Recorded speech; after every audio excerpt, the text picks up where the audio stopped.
একবার এক রাখাল মরুভূমির পাশ দিয়ে যাচ্ছিলেন। তিনি ছিলেন অত্যন্ত সৎ এবং আল্লাহর প্রতি গভীর বিশ্বাসী।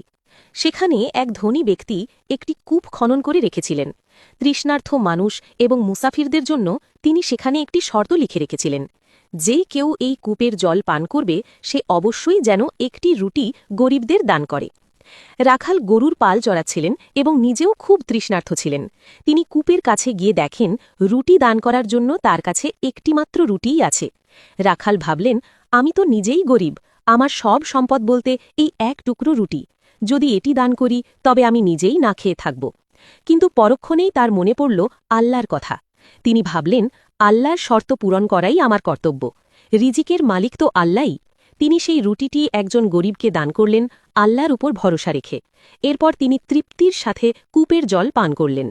সন্ধ্যায় যখন তিনি তার পালের ভেড়া গুনছিলেন, তখন দেখতে পেলেন যে তার একটি ভেড়া বেশি আছে। ভেড়াটি কোথা থেকে এলো তিনি বুঝতে পারলেন না। পরের দিনও একই ঘটনা ঘটল। এভাবে দেখতে দেখতে প্রতিদিন একটি করে ভেড়া তার পালে বাড়তে লাগল।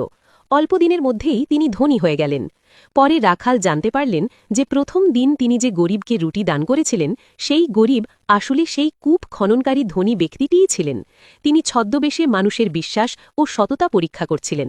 রাখালের সততা এবং আল্লাহর ওপর তার দৃঢ় বিশ্বাস দেখে ধনী ব্যক্তিটি তাকে প্রচুর পুরস্কৃত করলেন এবং তার সব ভেড়া রাখালকেই দিয়ে দিলেন। উপদেশ: আল্লাহর রাস্তায় খরচ করলে বা সততার সাথে কাজ করলে আল্লাহ তার পুরস্কার অপ্রত্যাশিতভাবে বাড়িয়ে দেন। ধৈর্য, সততা এবং আল্লাহর ওপর আস্থা রাখাই মুমিনের প্রকৃত সম্পদ।